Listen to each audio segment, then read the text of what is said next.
My people, welcome to You and I Talk Show with your host, Louise UWACU. Today, it's a special episode, okay? We're going to laugh. We have a comedian, entrepreneur, parody artist. I mean, this woman is gonna make you laugh today. Welcome to You and I Talk Show. Welcome. You and I, you and I, you and I talk. You and I, you and I, you and I talk. You and I, you and I, you and I talk. You and I, you and I, you and I talk. You and I, you and I, you and I talk. You and I, you and I, you and I talk. You and I, you and I, you and I talk. You and I, you and I, you and I talk. Louise UWACU, Imana, and UWACU Productions.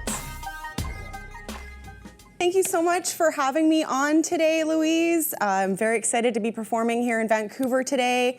I don't know if you can tell from my accent, but I'm not myself from Vancouver. I'm from back east, Surrey, way over there. My family actually doesn't come from Surrey originally. We settled in Surrey, of all places, from a place in Saskatchewan called Duck Lake. Nice little place where there are no ducks or lakes. Just horribly tainted well water that makes you want to breed with your own cousin. Seriously, like in the 30s and 40s, they didn't even have sides at weddings in my family. The bride and groom just walked up either side and everybody sat in the middle. Yeah, my family tree is just a trunk. Vancouver dating scene, I've noticed, super rough in this city. I think everybody who's single in the city can agree that it's a tough go. Very hard dating, especially as a fat chick, because there's this like weird stigma around fat chicks where, you know, it's really hard to find a date because so many weirdos are interested in you. Like I'm talking D&D crew, LARPing, lives in a van down by the river. I've seen some stuff. It's super rough being a single girl, a fat girl in Vancouver. Here's the thing about being a fat girl in Vancouver, though, is that there's lots of guys out there who prefer curvy chicks. You know, they're like down with the rolls and they think you're really sexy as a big chick. But the thing about dating one of those guys is that you're kind of committing to staying a fat chick. You know, like you can get really super hot and in shape and then he leaves you for a fatter chick. That's a huge blow to the ego, man.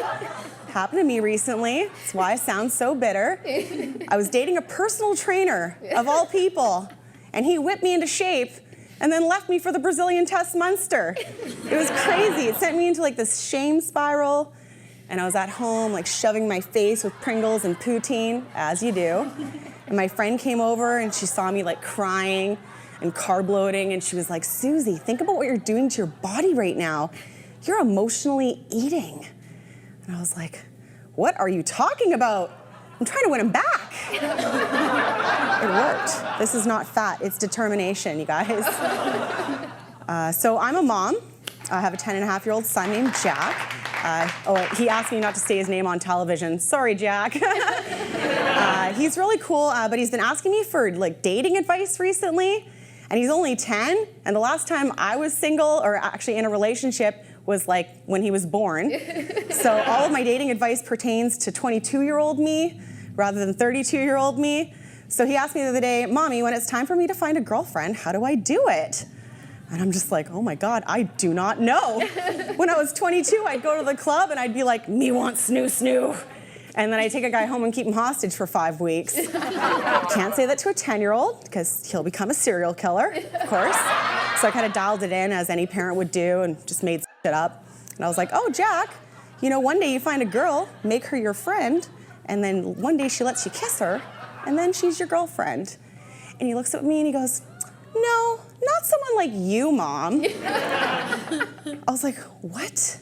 No, Jack. I'm like, "You gotta understand, like you gotta woo a woman." And he goes, "No, I think I'm gonna go on The Bachelor, or I'm gonna go on eHarmony, and I'm gonna pick the girl who needs the most protection." Usually audiences are like, "Aw, that's sweet." But my initial instinct was like, "That's pathetic." You want a girl who's strong and independent and who can take care of herself. And he's just like, "No, not someone like you, Mom." He's like, oh my God, you little jerk. And he could see he hurt my feelings. So he started backpedaling a little bit. And he goes, well, Mom, maybe I would go for someone like you, but only if you didn't have a kid.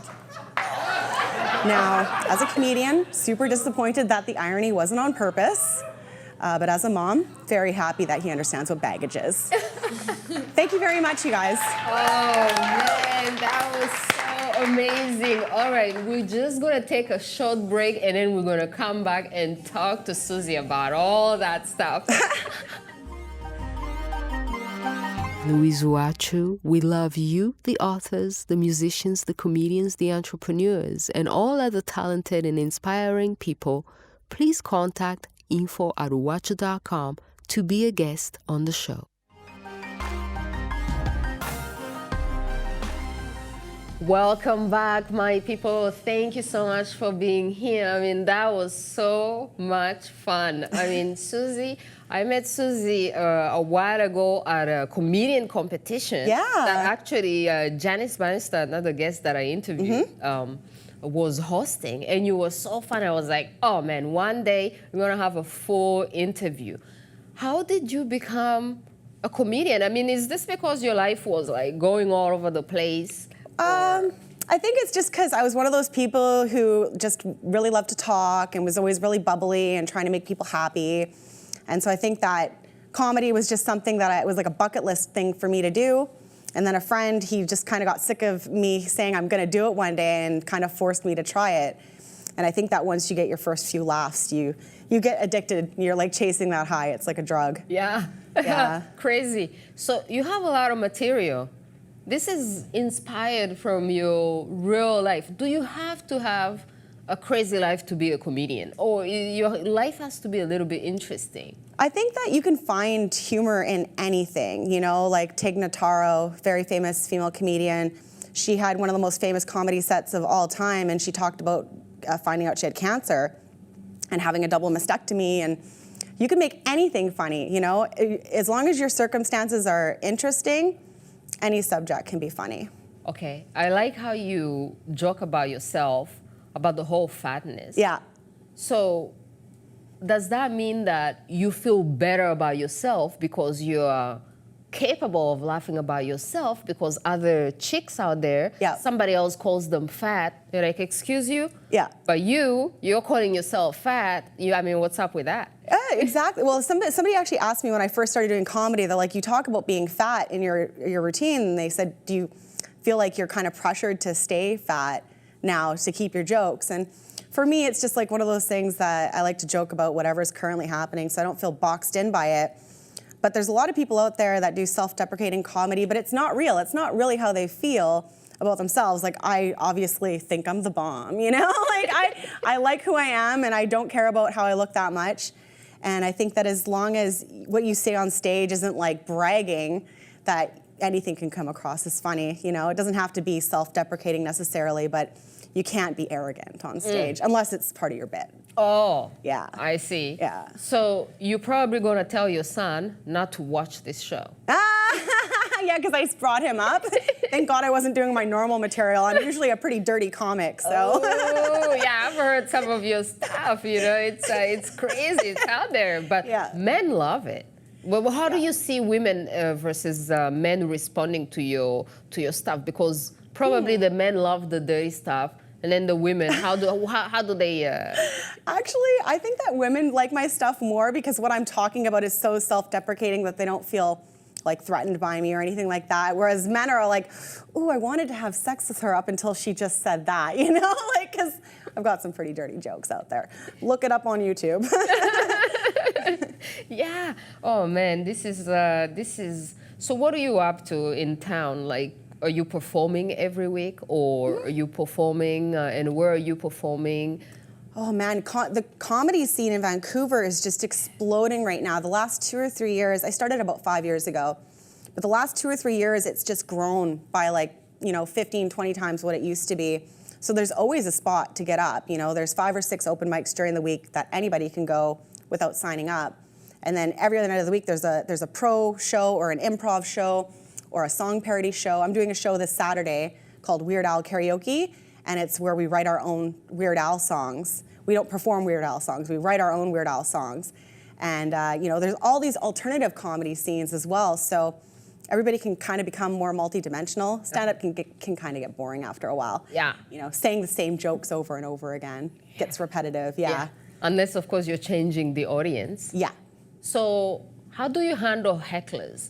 People are in there and they're just screaming things at you and you're standing on stage and how do you feel? Do you ever feel like you want to diss that person? How do you?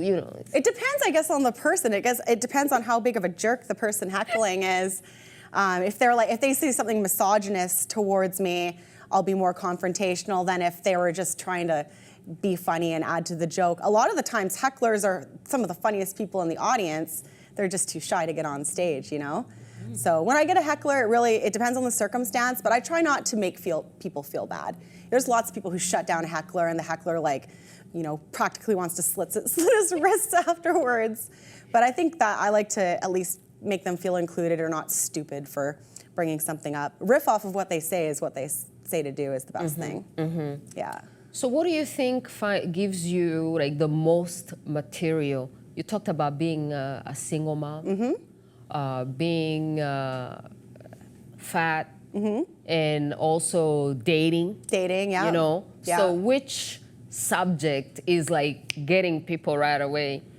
I think anything to do with relationships. So you interacting with another person is always a good time, and I was actually talking with your assistant before I came in. I love hearing storytellers, and so when a story happens to me that's funny, I'll definitely tell it on stage, but I might embellish it a little bit, I'll combine another story with it to make it funnier.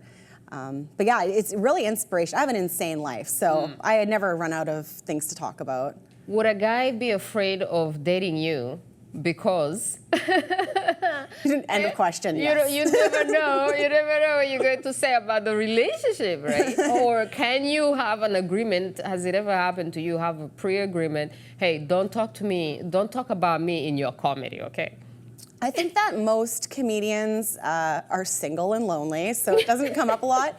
But when they're in a situation where they're talking about their partner in a negative way, but it's joking, I think the partner prefers to tell it when they're not in the room. So if somebody says something about their girlfriend, they won't say it while their girlfriend's there. But if they're not there, it's fair game, Because it's not always necessarily true, but if the girlfriend is known by people, it can be uncomfortable for her. Then people go home and be like, you wouldn't believe what this has been. We're breaking up. Yeah.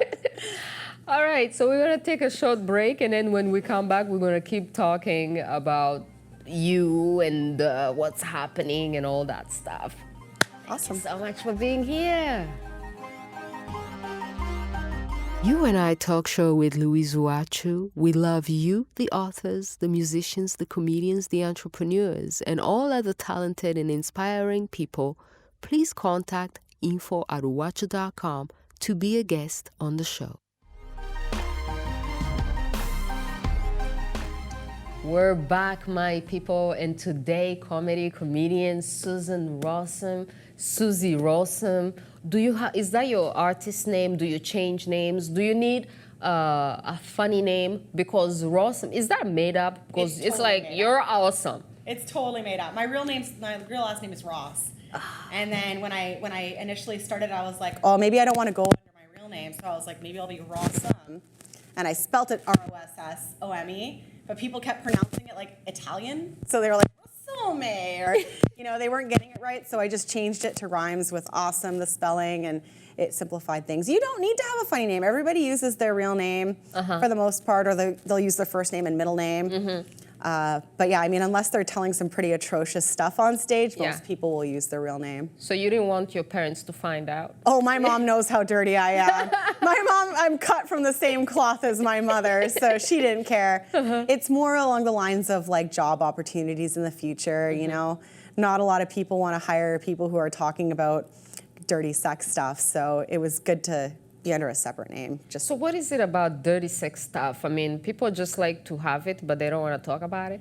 Yeah, it's really weird. I think Vancouver especially, people are very prudish when it comes to sex. It's either you're kinky or you're not, and there's no spectrum of it. But I think that I think we all have to kind of accept that sex happens and weird stuff during sex happens, and it's hilarious. But your sexy stuff, the stuff that I've heard before, you also used to do like a massage. Yep. And then you have a lot of stories. Yep. When you're doing massage. Yeah. So what happens when you're doing massage for people? People get comfortable and then they start like, what is this? That's the thing is I do massage, and so I used to tell people that I do comedy as well when I would give a massage, but then they started to panic that maybe I would talk about them, so they started being less open and more contained. And so after I stopped telling people about it, I kind of stopped joking about it on stage too. I felt it was, maybe after I stop doing massage, I'll start joking about it again, but there's just too many details that I don't want somebody to figure out that I was talking about them and then get mad at me. So yeah, I had to really draw a line between the two. Suzy, massage. What kind of massage are we talking about? Well, I do a whole bunch of different kinds of massage, mostly like deep healing body work. So people come to me for like a 2 or 3 hour massage usually. So I work 2, 3 hours? Yeah, it's hard work. I would love 2 or 3 hours of massage. Who wouldn't, right? Wow. Yeah, but it's all just about creating a shift in your being, because we have so much stagnant energy in our bodies. And I've always been a bit of a nurturer, and I know that growing up I really craved touch, but my parents were not touchy-feely at all. So I think that just having that empathetic sort of viewpoint of it, that people are always craving touch, that's kind of where my massage stems from, is just giving people that connection. Wow, I mean, you're so great. We had a guest the other time who was talking about how your childhood affects you. So you're saying this is from childhood? Yeah, that guy was awesome. He told me so much stuff about me that I wanted to hear. It was great. But yeah, your childhood does shape you, and you know, I wouldn't say a traumatic childhood, but I definitely wasn't nurtured in the way that I needed to be. And so, yeah, it did. It created a stronger personality, because you have to kind of learn yourself when somebody's not molding you into a person. Yeah. So I feel both blessed and cursed in that way. Yeah. I've seen you post about your father. So how devastating was that relationship, and how much comedy material does that give you? 0 comedy material. No. Yeah, that's one of those like subjects that like, I think that it wouldn't necessarily be painful for me, but I think it would be painful for a lot of other people. Although I've heard really funny daddy abandonment jokes before. Like one of the funniest jokes I ever heard was an abandonment joke. But it's one of those subjects that like I don't want to trigger people into like their traumatic experiences, so I kind of leave that one alone. I think I have too much anger on the subject still to make it funny. Yeah. But do you find that it shapes your comedy, because then you decide, okay, I'm not gonna do that because I'm dealing with it? Yeah, I mean, I guess so. You have to censor yourself from certain things, you know, like if somebody, you know, had a really traumatic like sexual assault in their life, like, you know, I doubt they could ever joke about it, you know. When you're like a victim of something, of somebody else's actions, I think that makes it harder to joke about, especially if you're holding on to anything. But like I said, you can make a joke about anything. And I've heard there's like taboo subjects in comedy. You cannot, for example, joke about rape.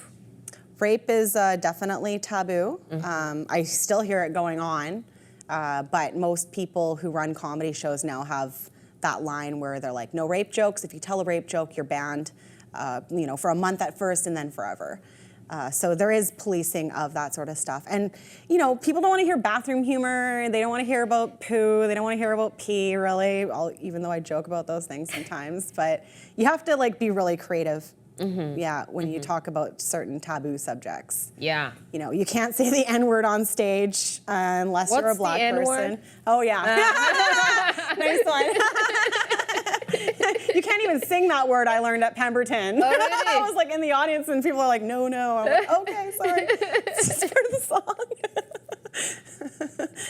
All right, okay. So we'll go to our short break and then come back and talk some more about what you're doing and where you're performing, and also probably talk about your son, even though because he's not gonna watch the show. So we might as well. He probably will. You're looking great. You're doing great. You know, I mean, I think he'll be proud of you. Oh, thank you. I'm working on it. Yeah, the comedians are always, they never think that they're good enough, so. It's constant improvement. Yeah. All right. We'll be back, my people. My talk show with Louise UWACU. We love you, the authors, the musicians, the comedians, the entrepreneurs, and all other talented and inspiring people. Please contact info@uwacu.com to be a guest on the show. Welcome back, my people. We're coming to the end with the beautiful Suzy Rawsome. You're awesome. Thank you. So are you. Thank you very much. Let's talk about your son. Even though he doesn't want to, he doesn't want you to talk about him. He just didn't want me to joke about him. I think talking about him. Okay. Joke about him. Okay, so we're not joking about him. So how is it raising? I mean, a son has to become a man. Mm-hmm. You as the woman, how do you find, Well, he still has a dad that he sees, fairly equally. It's maybe like 60-40. It's pretty even. So he has a dad to show him how to be a man and all that stuff. So I think my job as a woman is to just help him to be like a nurturing, caring person, and not have to worry about being macho or impressing anybody, and just learning how to grow and at his own pace. I think boys are really naturally competitive. Maybe women are too, but I've noticed that the men in my life, they're always trying to one-up each other, and so I think it's hard as a boy to not fall into that trap. And that's my biggest thing, is just him to be an artist and be competing against himself instead of the world. So you talk about him in the comedy. Does he compare you to the women, or are you like the example of what kind of woman he should or should not have? I mean, or do you feel the pressure when he says not like you? Do you feel the pressure to change and be like? How does it affect you when he says no? I don't want a woman like you. Well, I think, at that point when I wrote that joke, he was about 7. Okay. So I don't think that he fully was comprehending what he was saying, but. It's so funny because I'm like, I kind of want him to find somebody like me, but I also want him to find somebody completely different from me too.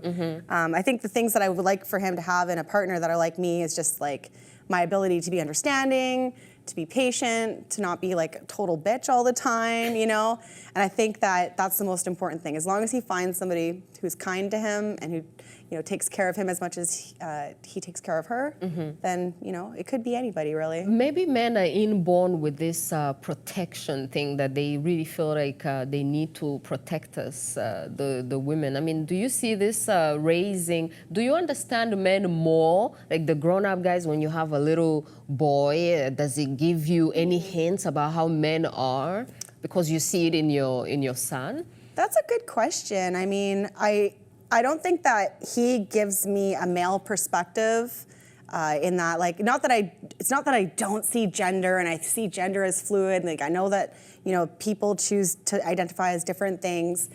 Personally, like me, I was never raised to be a girly girl, I liked some girly things, but I was always in with the boys, and I wanted to be part of the boy crowd, because I just always felt like that was the more interesting crowd to be part of.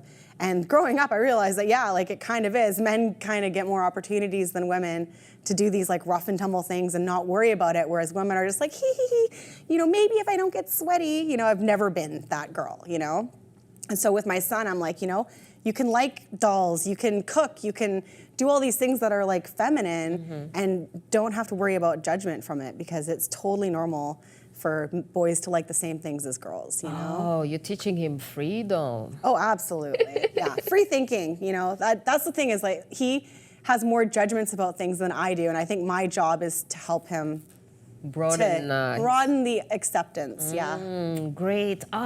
Suzy, man, it's so short. Thank you so much for being here. Thank you. Tell people where they can find you, and this massage, is it happening at home? Can I?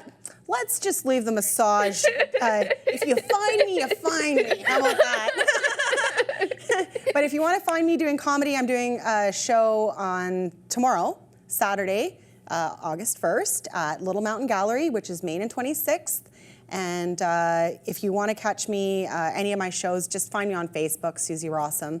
Great. And just message me and I'll tell you where I'm going to be. Yes, and where are you going to be in September? In case this show airs in September, then they got to come see you in October. September, that's really far ahead. I think that in September I'm going to be judging Jan Bannister's competition for sure. But yeah, I don't usually schedule too far ahead. Life of a comedian, we kind of just wing it. Oh, freestyle. Yeah. But message me, I'll have a full calendar soon. Okay, Yeah. great. Oh, man, Thank you. awesome. Thank you for having me. Oh, thank you so much for being here. My people, that's it. Have a great evening. Keep in touch with us, You and I Talk Show on UWACU.com. That's UWACU. Thank you, my people.